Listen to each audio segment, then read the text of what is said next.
Now this is where things get a little bit interesting. We're going to sort it a little bit different.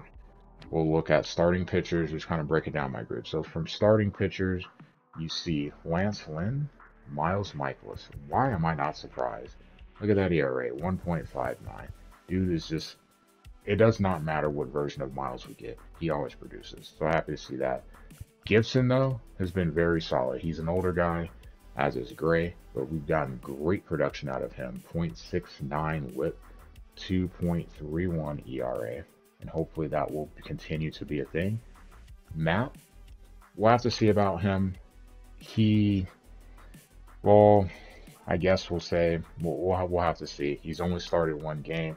Didn't look bad in his outing against Oakland, but out the pin, kind of shaky. Matt's though, kick to the bullpen. Still figuring out what exactly we want to do with him. I don't think he would be coming back up. Even if there was an injury to the rotation, I find it hard pressed to put Steven back in. Man, he just has not panned out for us. He has struggled. Struggling in last year's franchise. Really struggling in this year's franchise. So I just don't know what we'll do with him. He'll be in the pen. We'll see. The bullpen. One of the big issues.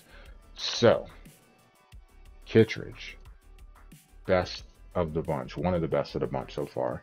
The righties really have been solid. You see an ERA of 1.17, whip 0.52. Ryan Fernandez, perfect so far.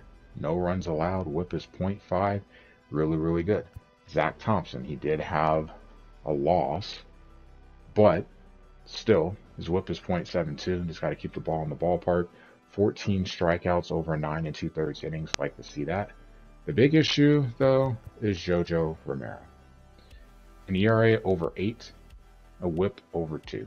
We have to get him under control, and got Egos as well.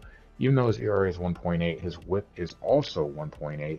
Both of these guys are supposed to be in setup roles based on handedness, and both have not pitched well. So this is a big concern. We are going to have to figure this out. Otherwise, we're going to have to get another arm. Gallegos especially, I'm used to pitching with him in big situations to get to Helsley. Hell, he used to be a closer before that I was really confident in. It's just not the same. Going to have to figure some things out there. And then closing. Helsley, he is 5 for 5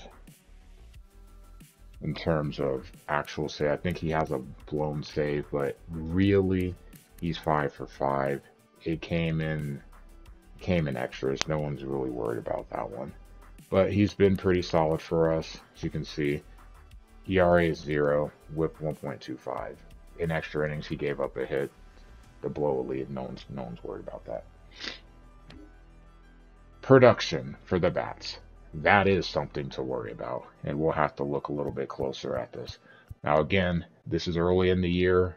We do have to factor in we're playing on Legend from the start, so it took some time to get used to the timing, stuff like that. Contreras, Herrera. Both will get a lot of play time. Herrera, obviously, less due to him not gelling well. Contreras, though, will have to get his bat going. So he's so far batting 200, slugging 345. Not great. Herrera actually out slugging Contreras. I'm sure Joey G will be thrilled about that, but we could use a little more production from all the bats. Contreras, definitely one that we're looking at. Got to play better. But none more than Goldie.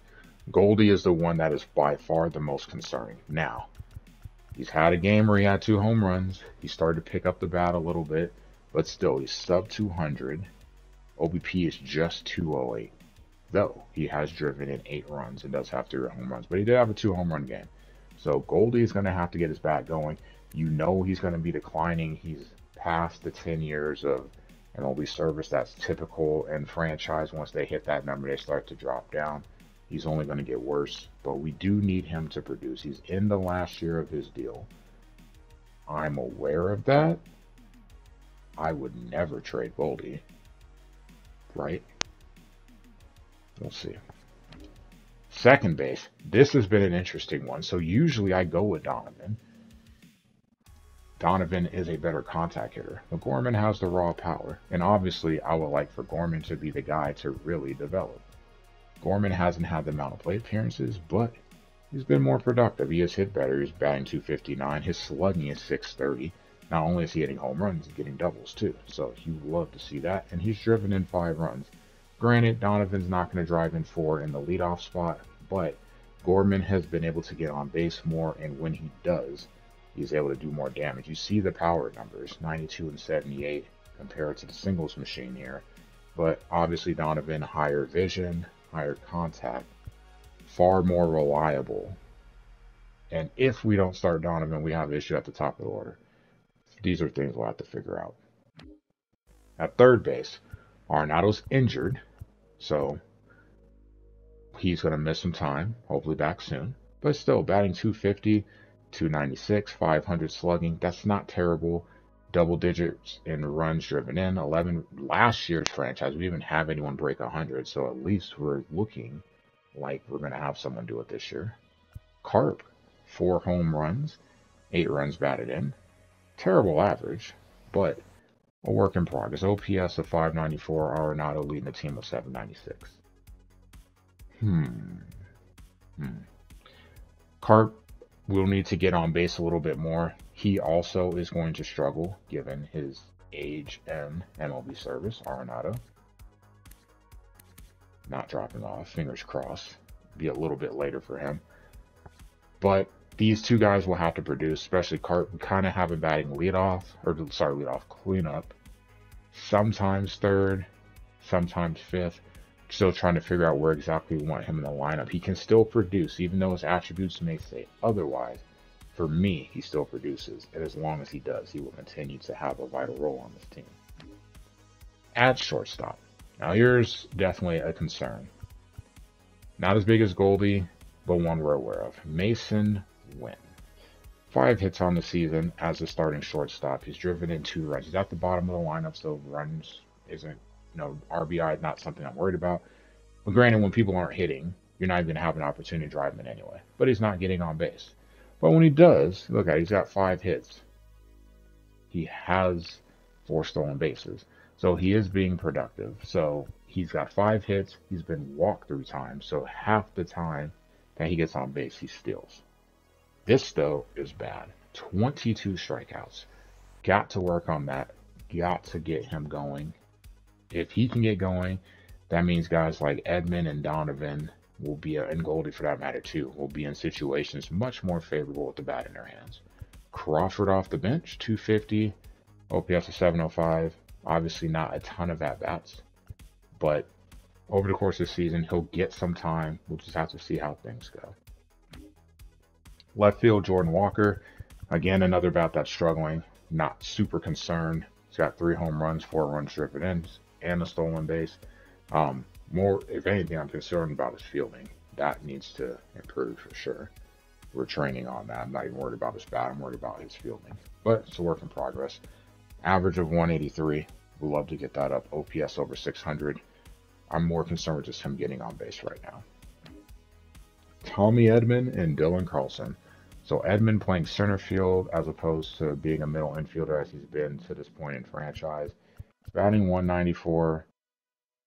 OBP at 270. He's driven in 3, 5 stolen bases, so he's getting on base. And when he does, he's doing his job. Love his fielding. He doesn't have a strong arm, but he's solid, and I trust him very much at the plate, even though the results aren't there. What I am happy about is Carlson, because I struggled with him last year. Now, it's a small sample size, only 13 at-bats, but 231. It's an improvement on what I did with him last year. With him being a guy, essentially our 4th outfielder and a switch hitter, he adds a lot of flexibility to the lineup. So as long as he is able to produce, I think in the big picture we'll be fine.